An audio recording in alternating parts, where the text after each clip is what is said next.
Wednesday wrap up. This might be the second episode in a row where first I'm clicking the pen. This is really annoying, but where I didn't wear a hat.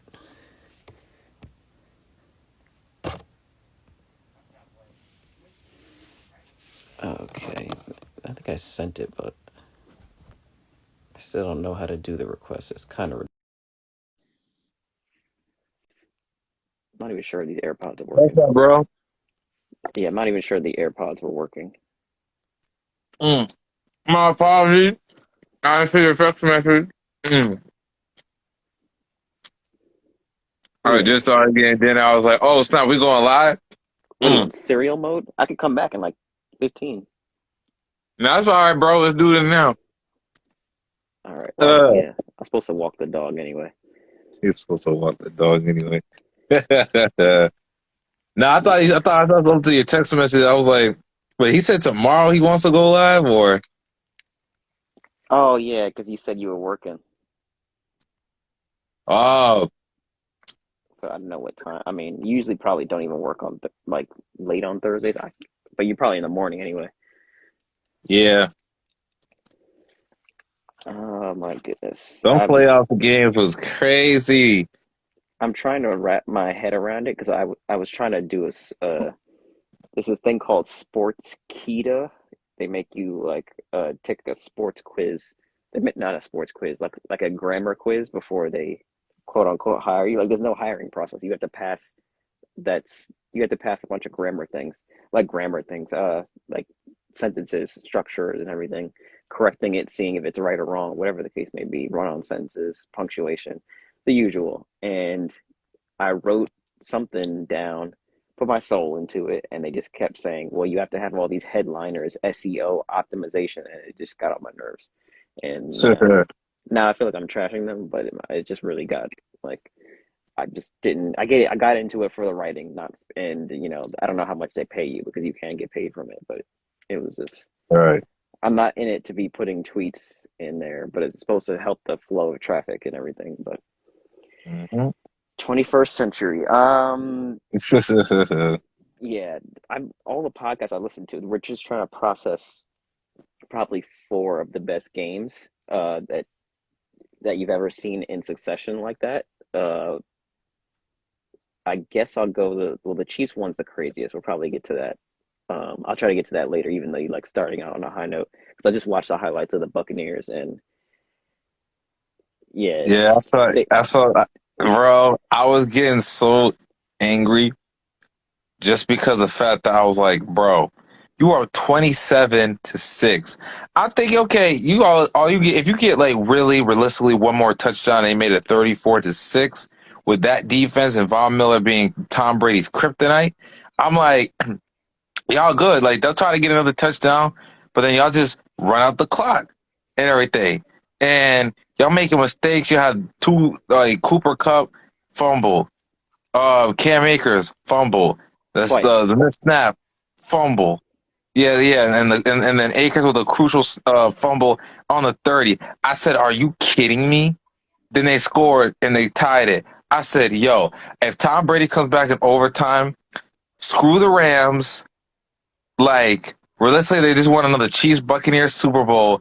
I said, screw the Rams. Y'all deserve to not go to the Super Bowl. Y'all deserve for nothing."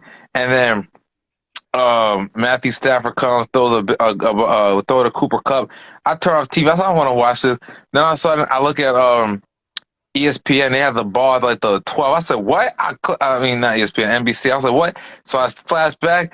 They were back and spiking the ball. Matthew Stafford got hyped. Yo, kicker, make this. I'm on like one knee and everything.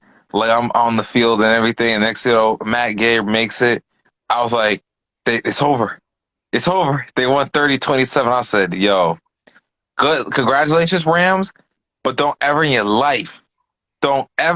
your life do that again, bro.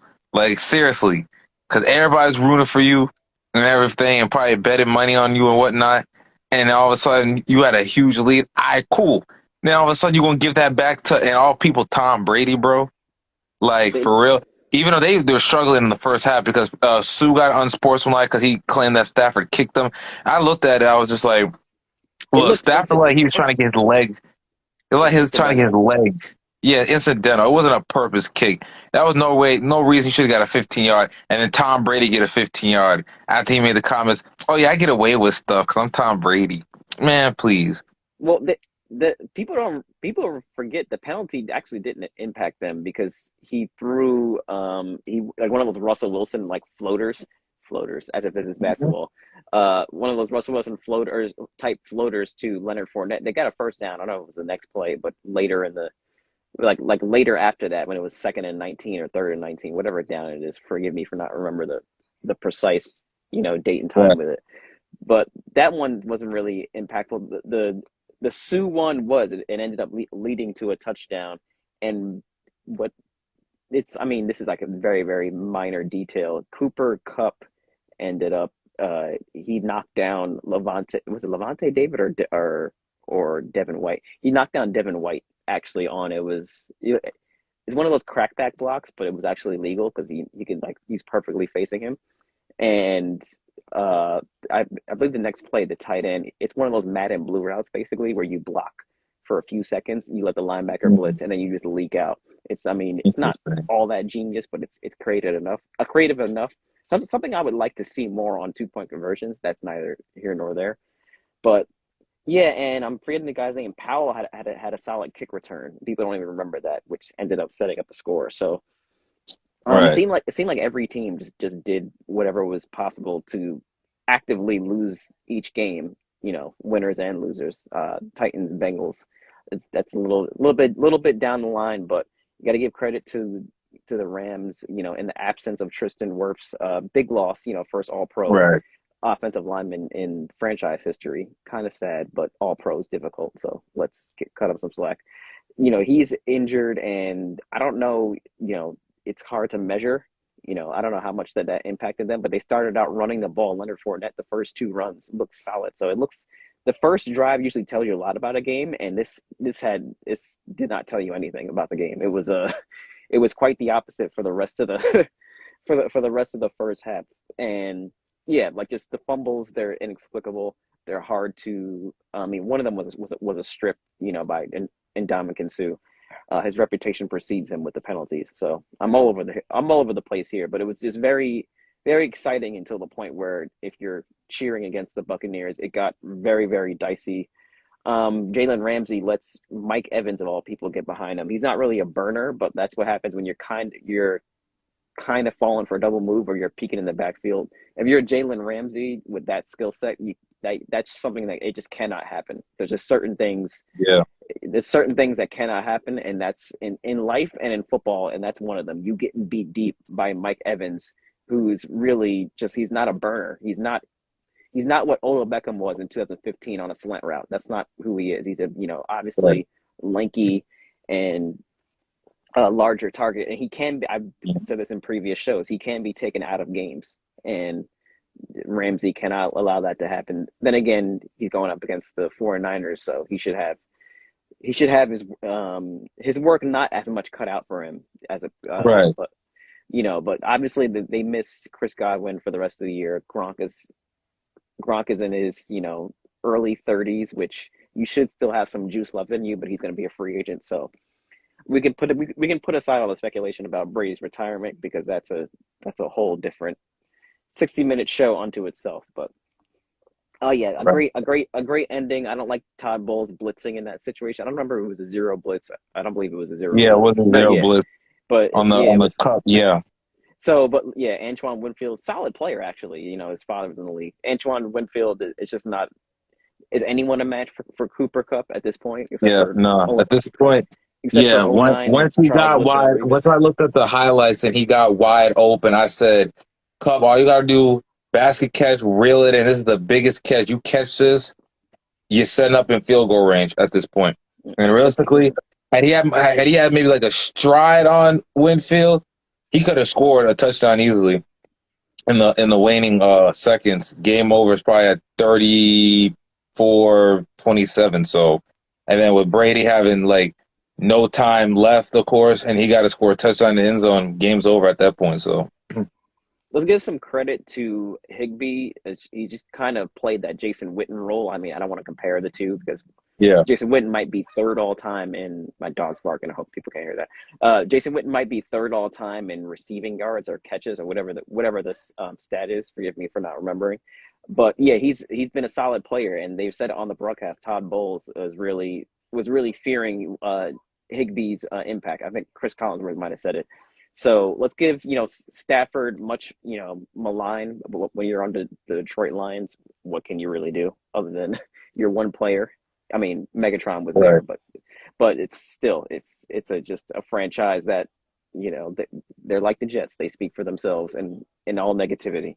So or they play for themselves and it's really bad. Their play speaks for itself. So yeah, I mean, we can just kind of jump over to the 49ers. Um, I might have come up with, after listening to a few podcasts, some legitimate excuses for for Aaron Rodgers not making it back to a Super Bowl. There are many factors. This I don't know if this one stings more than the Seahawks comeback in the fourth quarter with the onside kick. That's the same season where Malcolm Butler intercepted the ball on the 1 yard line or at the goal line, Right. however you Hmm. calculate it. But yes, it was just really weird, and watching Garoppolo go 0 for 5 or 0 for his first six, and then the first catch, the first pass they complete is to George Kittle, and it's a more difficult, you know, connection there. And that first drive, it looked very very fluid, and then they really missed. I'm forgetting his name, Marquez Valdez Scantling. People forget he had the fastest like acceleration according to AWS, whatever it's Statcast or whatever Yeah. that term for it is. Like it was 20 something miles an hour. It's always like the low 20s. He was obviously very well missed because you know who else was going to perform for them? It wasn't Alan Lazard, so but just once again, Eric Armstead making his presence known. That D Yeah. I line, yeah. mean, I knew that once the Packers lost that, but honestly, in all fairness, defense was outstanding. Offense, I mean, the 49ers, both defenses were outstanding. Both teams' offenses couldn't score because their defense was great. Special teams was the reason the Packers lost. They had a block punt, they scored a touchdown, they tied it. Then you talk about on the losing field goal, they had 10 dudes for the Packers on the defensive side. And that lets you know they had the worst special teams. And special teams, which makes up a whole lot because you have about, let's say, 20% offense, 20% defense, 60% special teams, if I'm doing my math right, and everything else because you're setting up field position. When you punt the ball, you fair catch it, okay. Fair catch at the 19, that's where you start. Or the 20-yard line, and you got to go 80 yards, 81 yards, whatever, score a touchdown. Literally, special teams is the reason it sets up, kickoff, either it is in the touchback, 25-yard line, you return it, you get tackled somewhere, that's where you start, and then you put the offense. Special teams is a big part, and special teams killed the Packers in that game. I mean, the blocked. All right, so the blocked punt was more a size disadvantage than it was like a tactical error or a strategic error. And Hmm. the blocked field goal, it might have been a combo of both. I haven't looked at it like analyze it the same way I would regular offense in regular defensive play. But Right. yeah, but those were obviously crucial. Aaron Jones just gets caught from he gets caught from behind, and it almost seemed like he just didn't believe on that day. He had the speed to beat the defender. It's either Jimmy Ward or Jaquiski Tart, one of the two. He just didn't believe that he had the the speed, and it's almost like he was running into the defender to try to cut back, and then it just never happened because like that field, it's not the frozen tundra of the '60s, but it's still Right. the quasi frozen tundra. So obviously hustle is a big thing. Yeah, Bosa played fairly well. Fred Warner, I believe he calls the fumble on the it might have been Jared Cook. I'm forgetting who the tight end's name is, but at but at a certain point, the Packers early in that game, they're driving down the field at 7-0, and that fumble is it's underrated in the as my voice cracks, in the grand scheme of things. So you got to give it up to the 49ers defense, obviously, for for at least getting some semblance of pressure and um I don't know, like Aaron, I don't know how to explain this. Aaron Rodgers, he's actually this is a contradictory statement. He's one of the most overrated players, and when it comes to like Mm. that all time list, and he's also the most one of the most underrated players in terms of having to deal. I'll explain it. Because Mike McCarthy just back in however many years ago before he was fired, obviously he would put Aaron Rodgers out there in that offense out there in the same like four wide receiver sets, and the defense didn't have to really adjust to anything because you're not motioning, you're not making them adjust. They're seeing the same types of routes, and it really it's a hindrance to the offense because nothing creative is coming out of that. And also, you can't expand the run game from four wide receiver sets. You can't expand it. You can only go so far unless you're in pistol or you have Kaepernick on your team or Lamar Jackson. Bad comparison. So that's how he's kind of like underrated because he kind of dragged those offenses in as his head coaches, hindering him. And then he's overrated in the sense that, people kind of look at him the same way in similar ways that they might have looked at like a peak Von Miller or like a peak JJ Watt as terms of, oh, he was just like the more talented, and then Brady's like the quote unquote smarter quarterback. But like he thrives off of like a Big Ben type of backyard football where it's off schedule. So Right. a lot of the anticipation throws from passes throws and passes are the same thing. But a lot of the anticipation passes from Aaron Rodgers, he actually misses like regular slant routes, and he missed Alan Lazard on that deep pass to Devontae Adams, double covered, and I saw I said, oh, he's missed another pass. He missed one like whatever 14 years ago, however, like 2010 or 2009 against the Cardinals, that crazy playoff game. You're He right. he overthrew one of the receivers by like 5 yards. It was a touchdown. Packers win if that ball is caught, but it's inaccurate. Going deep into the weeds here, but beside the point, he wasn't asked to play on schedule, and when you don't play on schedule, things get by definition out of control. You're in a scramble drill, and he's just going to what he knows in Devontae Adams, who, by the way, is a free agent. So he Yeah. misses like half a second of more patience. Alan Lazard's coming over the middle, and that game might be iced. So, we can give credit to Garoppolo for sticking through the injuries. George Kittle's a great blocker, obviously. Debo Samuel on that 3rd and 7. I think it was 3rd and 7. Decent blocking on that play as well, but you know Aaron Rodgers is not that. There's a reason why the NFL had a top 100 list, and for the 100-year anniversary from 1920 to 2020, and Peyton Manning and Tom Brady and Brett Favre were on there as the modern quarterbacks. Elway as well, and Right. Aaron Rodgers is like that second tier. So, but people kind of see him like as this like godlike figure because he was like the less mobile Mahomes, but Mahomes might overtake him one day. So I just wanted to get that out the way because plus he's also his mind has gone. His mind is a little out there with the anti-vax stuff and the woke Yeah. mob nonsense.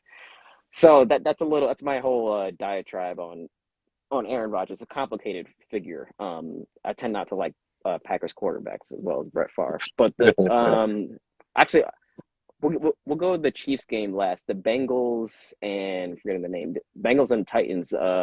Dedicated fan base with the Tennessee Titans. They were really into it. From what I've heard from like the sports writers who were from CBS and Sports Illustrated who actually attended the game, and they Right. were they were absolutely devastated. It's like they were coming for Tannehill's head. I don't know what you think about it. Well, I've always had a question mark about Tannehill, and I know you probably have seen a lot of him since he played for the Dolphins, and you're a Jets fan, so you've seen him twice a year from 2012 to 2018. But they had a great run, had I think the highest passer rating 2019. But obviously he's going to have that because of the fact that he played 10 games and he went 7-3, so it was great. But him in the regular season, you got to give him his roses because of the fact that 6-3 without Derrick Henry.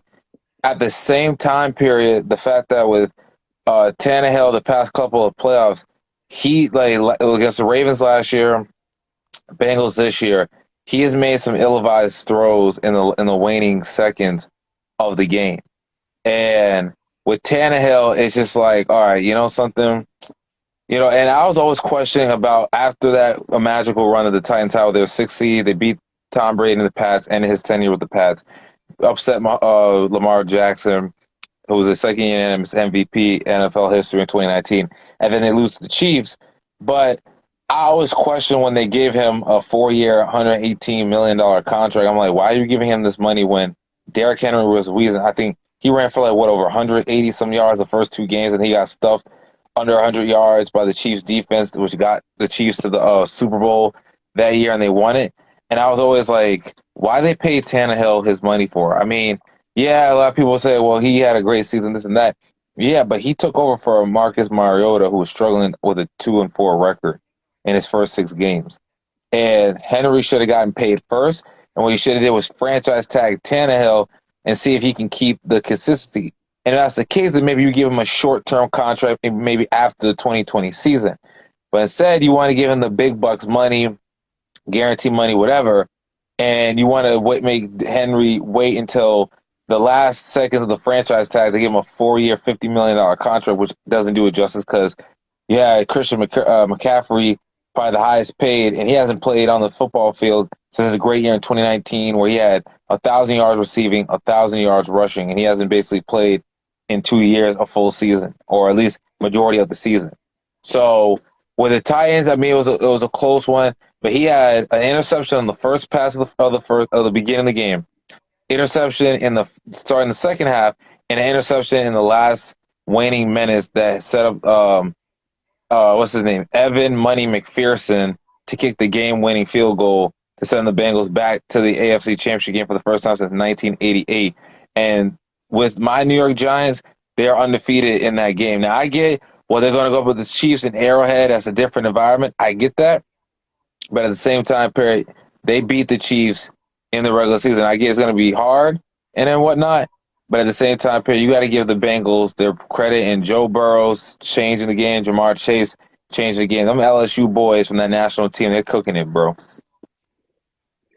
And Tannehill might have thrown an interception to end the. It might have been to end the half, the first pass of the game, ill advised, and the last pass of the game. And people were criticizing who that he didn't pass the ball to AJ Brown. I mean, you can clearly tell by the way Mike Vrabel was playing that they were just they were comfortable with overtime, and the last thing you want to do is leave some time on the clock. That's exactly what happens. Derrick Henry looked about 60%. He gets the majority of the snaps. His Hmm. backup rushes 4 times for 60 yards. Granted, one of them was like he broke 2 tackles, an excellent run. They might consider paying him if a little bit, but as a backup, obviously. But I mean it's hard to explain because Mike Vrabel is so great when you give him extended time, bye weeks, the beginning of the season, to prepare for teams. He had been undefeated in certain scenarios, and he's a solid coach. He's what I believed Doug Peterson was 4 years ago. Like Doug Peterson really extracted a lot out of his Eagle teams. But Mike Vrabel and he might have even said in the press conference that he was going to be at the franchise for a long time, which excites me, even though I'm not a fan, because he's obviously a former player. You're coached by Bill Belichick, so he clearly knows his stuff. He's not Adam Gase with his decisions, is what I'll is what I'll say. But it's a wasted performance from AJ Brown, who passes the 100-yard mark. He's getting. It seems like AJ Brown's getting better each season.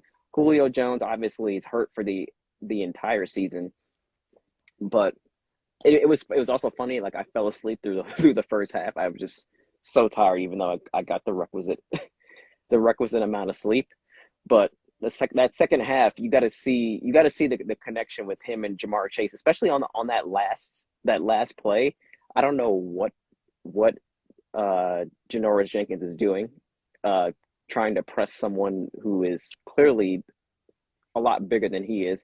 At least give like somewhat of a cushion and play to your help. and it was just Right. too easy. It was a pitch and catch. It felt like a second baseman throwing to first base on a routine ground ball. It was just it was hard to watch if you're a Titans fan, and that stadium is just dead quiet. They were probably more quiet than when Ray Lewis helped knock them out of the playoffs when they were. I looked at it; they might have been the number one seed back then, but Yeah, rough. Yeah, 2008.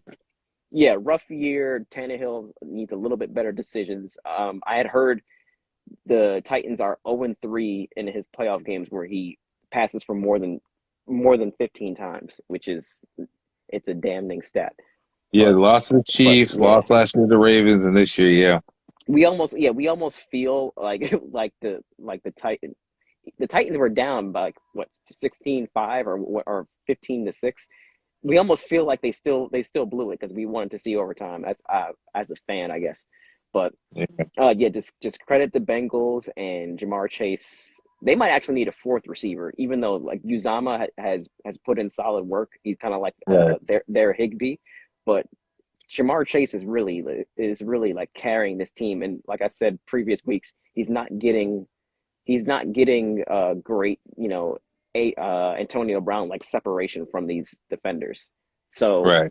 they're just Joe Burrow is making some Joe Montana type throws or 2013 Joe Flacco type throws. It's just it's Joe Cool, but like the 2022 version. So you had Joe Cool from the Joe Flacco, and then he squandered his career. But to be fair, he got hurt.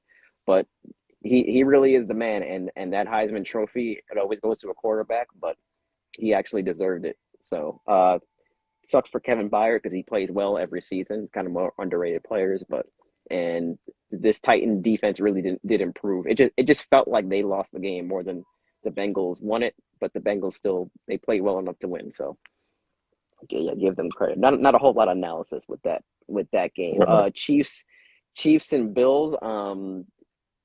I'm probably gonna write a blog about this, but it was cinematic excellence. It was watching it was watching Infinity War and Endgame back to back.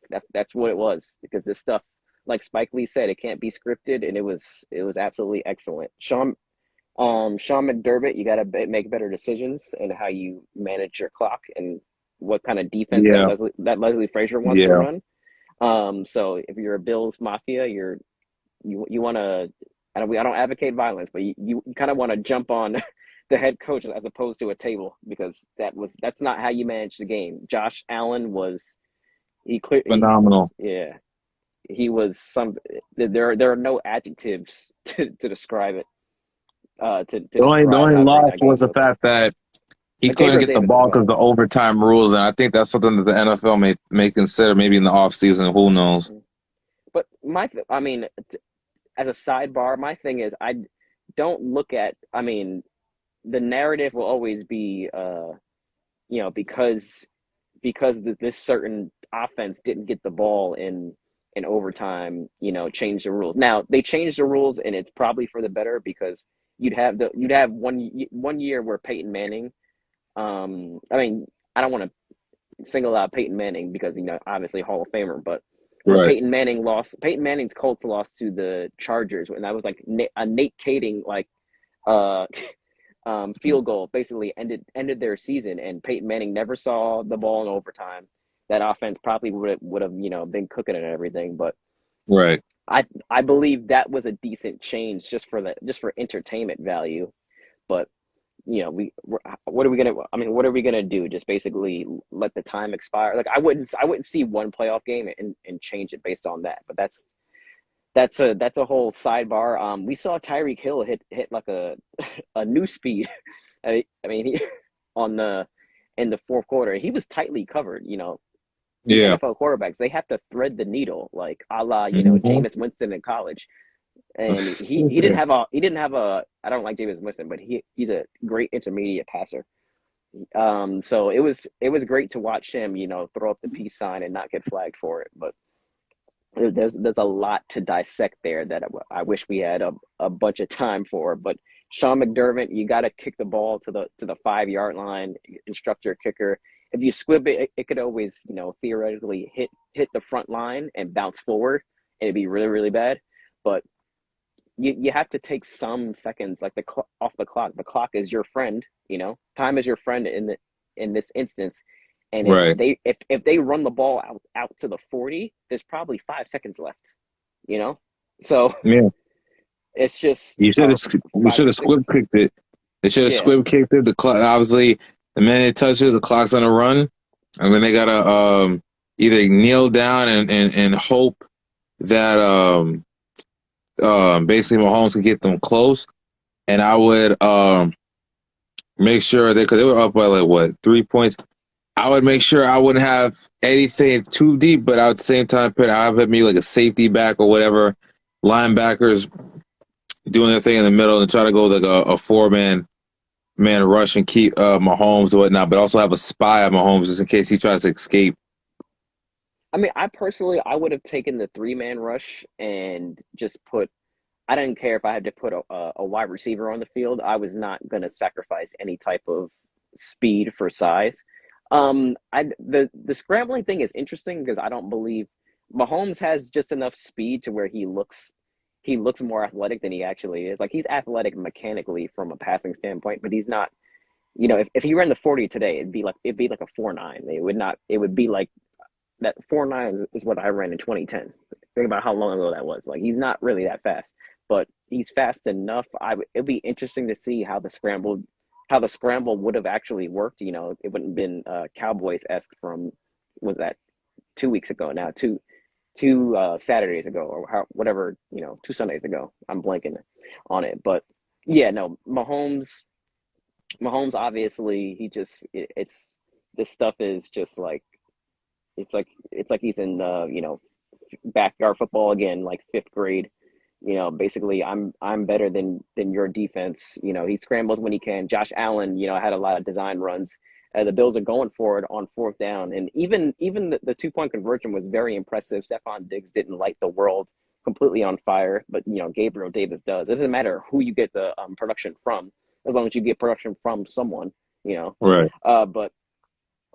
but yeah, no, it was absolutely an excellent game to watch. Travis Kelsey is, he might go down as, top 10 tight ends of all time. To be fair, he played in a passing era, so he doesn't block as well as Gronkowski does. That's why Gronk gets the crown for that. But Right. yeah, we don't have the time to dissect it. It was just go watch it if you haven't, even if you're not a football fan. It was absolutely lovely to watch, and we got 2 games to preview. We'll try to make it short, but San Francisco will not survive another game like the way they played offensively, at Yeah. least. So just you can give your little summary on the 49ers and Rams. Alrighty. Well, as far as 49ers, I give them somewhat of a chance, but I feel like the Rams, they learned their lesson from their week 18 matchup where they blew that lead and whatnot. And Stafford's got to manage the ball when they have a huge lead. Don't do anything stupid. And I'm pretty sure they learned that from their near escape win from Tampa last week. So I give the Rams the edge in this one because low key, because we don't know the health of Debu Samuels because he was kind of nicked up in that game, whatnot, but that defense held pat. And then you talk about for the AFC Championship game, Cincy and Kansas City, it's going to be different. I know the Chiefs loss in Cincinnati and whatnot was really messed up them from having the number one seed. But it will be an interesting matchup. I can see the Bengals giving the Chiefs a run for their money, but I feel like that energy, Arrowhead, I feel like it was destined that we might get a Chiefs Rams Super Bowl that we all wanted after that high scoring debacle that happened in 2018, where they had like, what, 100 and something 1 points or whatever. It was like 54-51 on Monday Night Football. It might have been more. It might have been more than that. It was a somber time because California was burning and still is. So that was a tribute to the firefighters and their excellent work. But yeah, it was a it was a spectacle. I'll tell you, it was something that that was more entertainment than it was sports. And how do you how do you write that? How do you write that article as a sports writer? Like you're jotting everything down, and then they're just nonstop scoring. You're just backspacing. Like records are being set here. It's just really really difficult to write about that. I would say I Right. would give the edge to the Rams. Beckham looks like he was a shell of himself until very recently. Right. He looks more like the mid 20 teens Beckham than he Right. does. The New York Then Giants. yeah, Hmm. yes. So the Rams, as long as Cam Akers holds on to the ball, Sony Michel's complimentary. There's no analysis for Aaron Donald and Von Miller. They're just awesome. Yeah. It's just you know that's it. They're Yeah. just better than you are. So Well said. let's see what it's like in the trenches. I would give the edge to the Rams. I would love to see Cincinnati, get to the playoffs. They were kind of I was, I and other people and other established writers were, casting them off as 4 to 6 wins, and maybe without Jamar Chase, they might at most have 8, in the regular season because all of those Right. contested catches. But Burrow he's probably exceeded these expectations in the same way, in a different way than this year's quarterback class has. So I'd give the edge to the Chiefs having to put my life on it just because they let's just assume Tyrann Matthews somewhat healthy, and Right. Spagnuolo didn't call the best game. Like, there were some mismatches. I don't know why Sorensen was playing deep and like he should have flopped Sorensen and Juan Thornhill. It didn't make any sense to me. So Chris Jones obviously going to be a factor. Frank Clark looks a little bit better. He's not as good as as he once was, but it's hard to maintain that energy and that production. The older you get, especially as a defensive lineman or defensive end. So, yeah, I would give the edge to the Chiefs just because I'm not big on experience, but they have been there before, and they just look they don't look stunned when they're in a close game, and they're usually not in close games. So the Right. experience might give them the edge. So that's how we can close it out. I'm definitely excited. Yeah, I'm gonna text you about the whole because of your birthday's coming up. I'm gonna text you about the whole birthday thing. So I'm pushing my thing back. I'm gonna be all over the place, but I'll definitely be in front of a TV for Sunday. Okay, doke. Same here. I can't wait.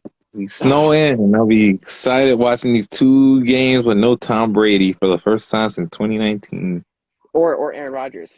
No Tom Brady or Aaron Rodgers Yeah. for the first time since like Yeah. whatever year that 2009. was. Yeah. It's rough out here. We have dynasty playoff teams, so Yep. That it's was hard to wrap up watch. Wednesday for this week, Yeah, folks. We're gonna catch you next week when we talk about these classic conference championship games. hopefully they're close. Happy birthday to us.